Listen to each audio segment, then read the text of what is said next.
Hello and welcome back to Biochemistry for Health Sciences. In this video, we shall talk about lipids.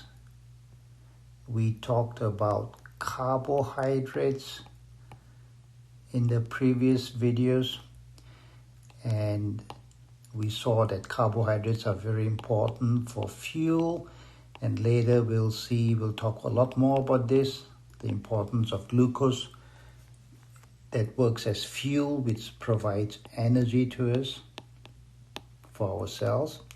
And then we talked about short carbohydrates that we call oligosaccharides.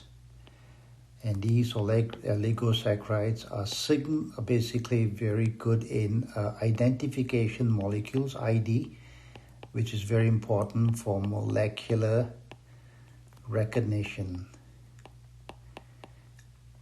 Okay, so today we shall talk about lipids. Let's talk about lipids.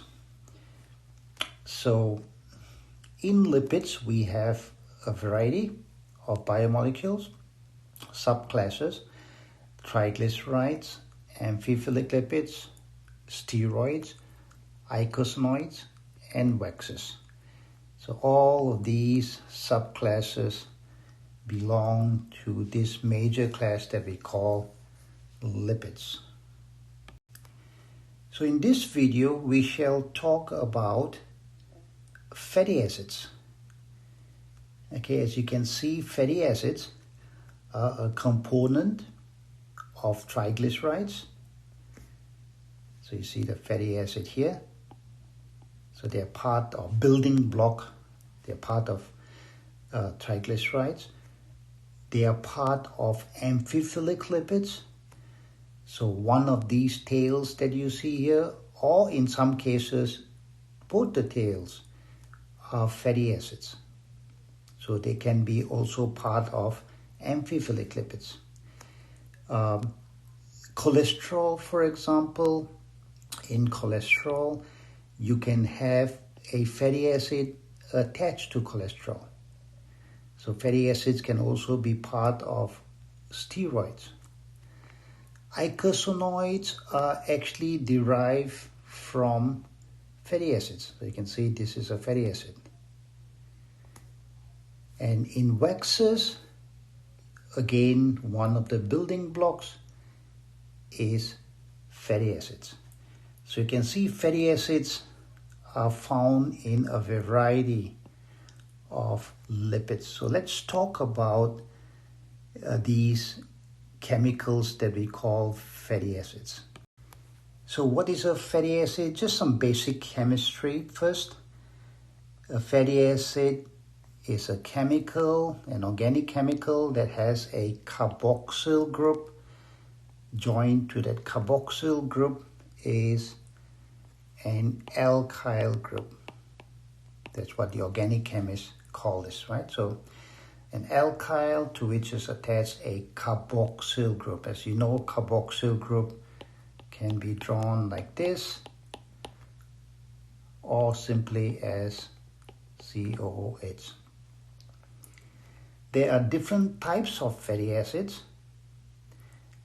Short chain fatty acids, or SCFA, which have a total of 2 to 4 carbons. MCFA, which have about 5 to 10 carbons. LCFAs, 11 to 20. And this is the one that most textbooks talk about. This is the one that most articles refer to, is LCFAs. And then we also have the very long chain fatty acids, or VLCFAs, which is about more than 21 carbons. This is just an arbitrary number. There is really no fixed rule about this, but that roughly gives you an idea of the different types of fatty acids in terms of how many carbons it has. So it's very important later when we talk about metabolism or properties of fatty acids, or because fatty acids are building blocks of various lipids. It's very important to understand that the life story of a fatty acid, the ADME, absorption, distribution, metabolism, excretion, which is a very important skill we'll talk about later, this depends on the type of fatty acid. Okay, so for example, short-chain fatty acids are much more water-soluble than medium-chain fatty acids. Medium-chain tend to be more soluble than long-chain, and of course the least soluble would be very long-chain fatty acids. Okay, so as I mentioned, most textbooks, most articles focus on LCFAs, and that's what we will be doing too. In order to understand the metabolism as well as other aspects of fatty acids in medical literature, which we'll come across later, it's good to know the numbering of fatty acid, how the carbon numbers are numbered. So the carboxyl carbon is carbon number 1, and then the next carbon after that is 2, 3, 4, 5, and so on. Now carbon 2 is also called the alpha carbon. Carbon 3 is called the beta carbon. Carbon 4 is called the gamma carbon, and so on. The beta carbon especially will be very important in metabolism, this carbon here. We'll talk about this under fatty acid metabolism. Other important nomenclature to remember or to understand is sometimes we can label the carbons from the end, from the other end, from this end, rather than the carboxyl side. So this carbon will be omega 1, the last carbon. This will be omega 2, omega 3, omega 4, omega 5, omega 6, omega 7, omega 8, omega 9, and so on.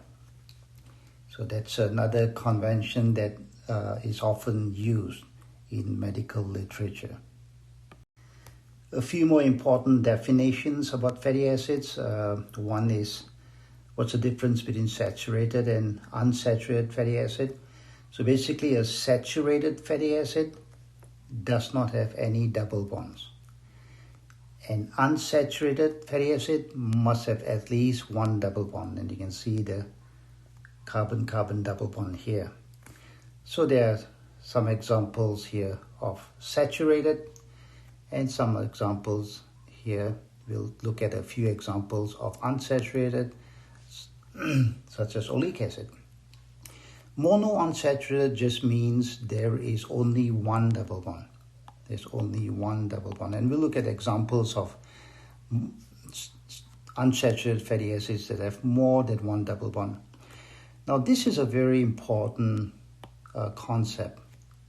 Very important concept. So, the double bond that we find in nature, in our body, is what we call in organic chemistry cis double bond. That means if this is your double bond here, the two hydrogens here, these two hydrogens, they are on the same side of the carbon, rather than something like this, where one hydrogen is on this side and the other is on that side. That's called trans. So this is cis. So the ones we have in nature is cis. Now why is that important? When you have cis double bonds, you can see the direction of the fatty acid changes. So basically we have a bent structure here. Okay, as opposed to a saturated fatty acids, which is more or less straight, this is a bent structure. And remember, shapes are very important in biology and in our human body. Shapes can change a lot of properties of these chemicals. Okay, so shapes is very, very important in biology, in our body. One way of representing this unsaturated fatty acid is 18,1 delta 9. That's because it has 18 carbons. This is carbon 1. When you keep on counting the carbons, this one is carbon 18. So it's 18 carbons, one double bond. So let me erase that so that it is clear. Okay, so 18 carbons, 1, 2, 3, 4, 5, 6, 7, 8, 9, 10, 11, 12, 13, 14, 15, 16, 17, 18 carbons, one double bond. And this double bond is between 9 and 10. Okay, so 1, 2, 3, 4, 5, 6, 7, 8. This is 9 and this is 10. So the double bond is between 9 and 10. So we call it delta 9. So an unsaturated fatty acid could have one double bond, then that would be called monounsaturated, or it could have more than one double bond, more than one. Once it has more than one double bond, then it's called polyunsaturated fatty acid, or PUFA. Polyunsaturated, more than one double bond. So let's look at this one here. Here's a fatty acid that has carbon number 1 here, 2, 3, 4, and then 5. Between 5 and 6, there's a double bond, so delta 5. And then 7, 8, between 8 and 9, there's a double bond, so delta, there's an 8 here. 11, there's a double bond, so it's 11. 14, there's a double bond, so there's 14. This is 15, 16, 17, 18, 19, and 20. So this fatty acid has 20 carbons and 4 double bonds. So we can represent this as shown here: 24 delta 5, 8, 11, 14. And since these are all cis double bonds, cis, cis, cis, cis, you can see the structure changes direction when the double bond is hit. Okay, so we see a change in, so we can see how these cis double bonds can change the shape of this unsaturated fatty acids because of this bending. So shape, again, to remind you, is very important, and we'll look at examples of why this shape is very important in our body as far as changing the properties of some of these lipids and the organelles such as membranes, which are composed of lipids. Very important shape. So this fatty acid here that is shown, this is called arachidonic acid. We'll talk quite a bit about this fatty acid because this is the fatty acid from which is derived very important compounds, eicosanoids, that we'll talk about in a few minutes. There are many other polyunsaturated fatty acids besides arachidonic acid. We have it in our body, or we get it from our diet, and you can see a variety of different PUFAs, polyunsaturated fatty acids. Okay, ALA, EPA, DHA, LA, and then arachidonic acid that we talked about, DPA, and so on. Okay, in these structures, notice that the bend structures, the bend structures are not shown, but all these bonds are cis. Okay, so the structures are not shown here, they're shown linear, but actually that there should be a bend. Whenever you hit a double bond, the cis double bond, there should be a bend. As opposed to a carbohydrate, which is such as glucose, which is water soluble, fatty acids are not water soluble. They are very poorly soluble in water. The SCFA short chain fatty acid would be more soluble than the medium chain fatty acid, and the medium chain would be more soluble than the long chain fatty acid, and then the long chain is more soluble than the very long chain fatty acid.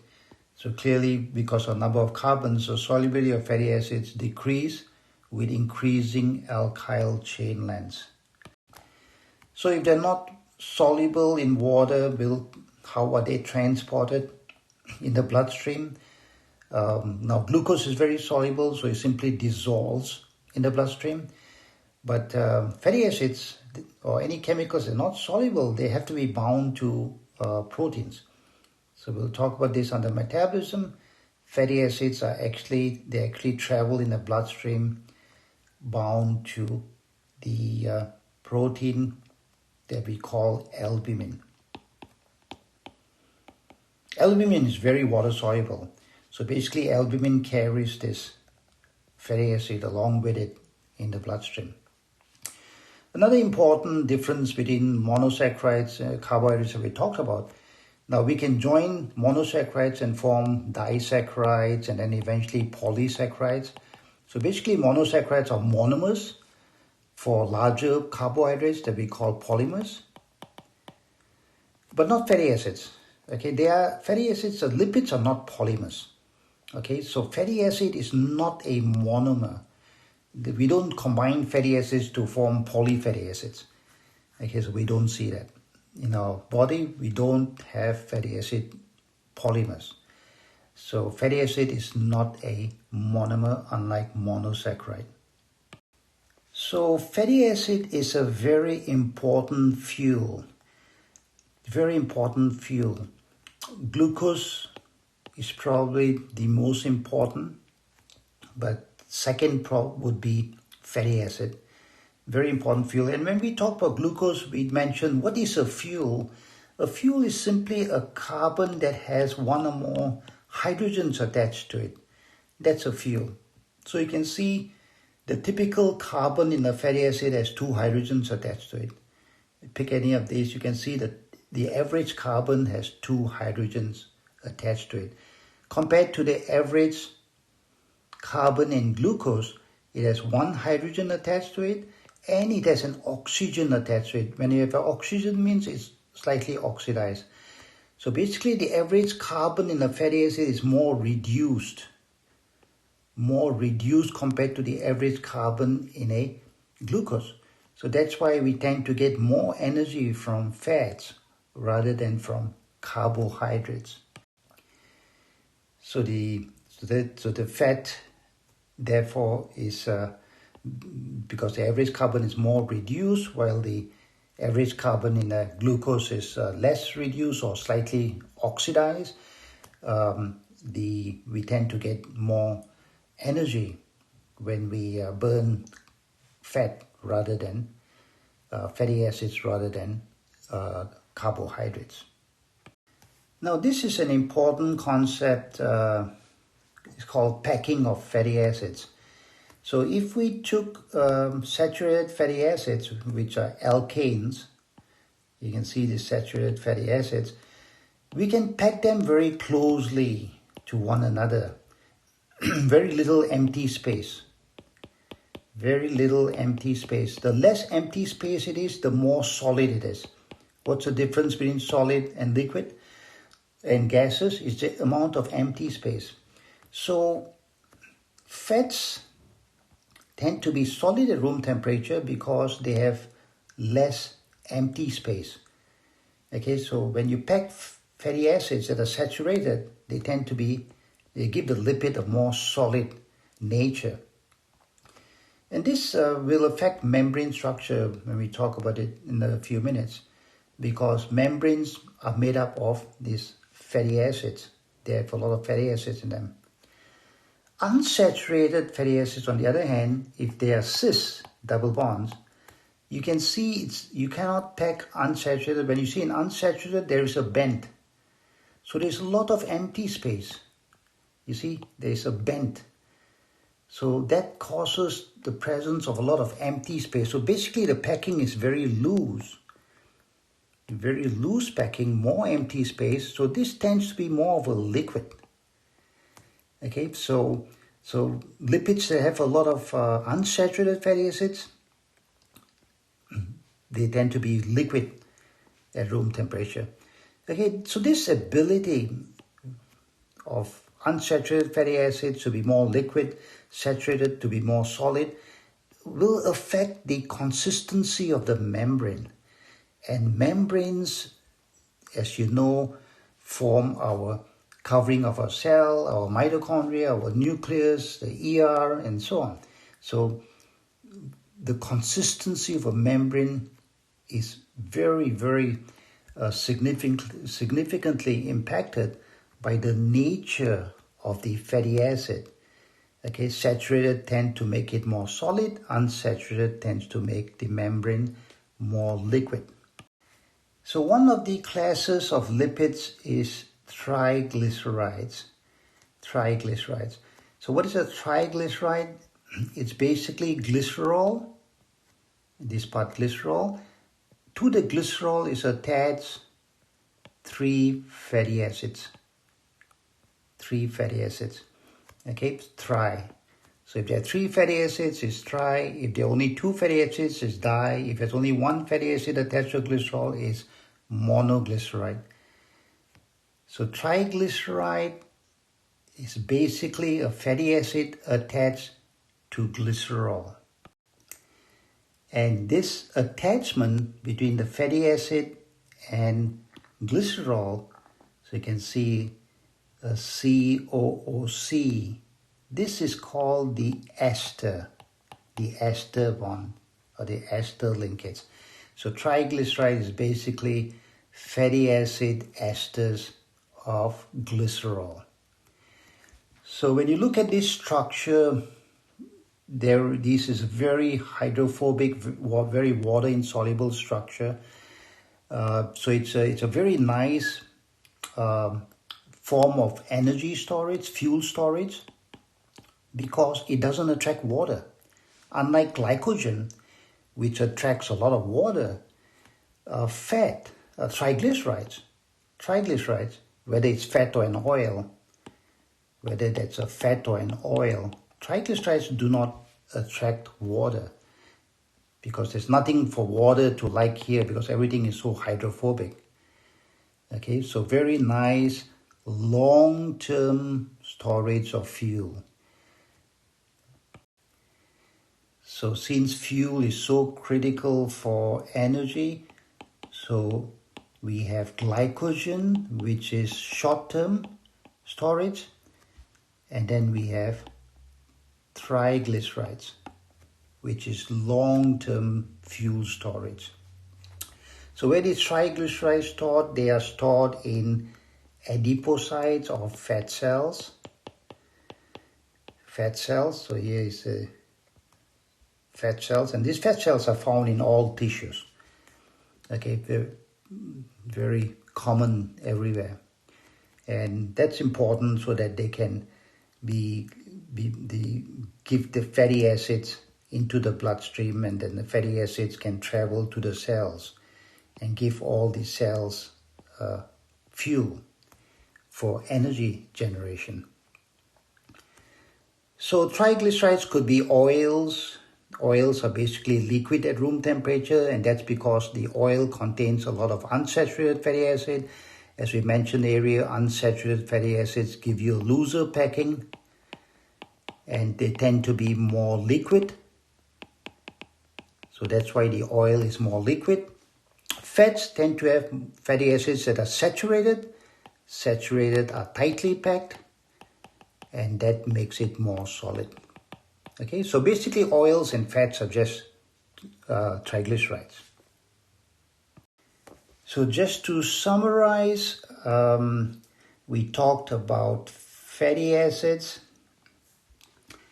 So fatty acids are common in a variety of lipids. Fatty acids, one of the functions of fatty acids is they act as fuel, and they are stored as triglycerides. In the human body, these are stored in adipocytes, in adipose tissue, fat tissue. Okay, in future videos, we'll talk about the other kinds of lipids that we find either in our diet or in our body. So until the next video, goodbye for now. Hopefully we'll see you in the next video.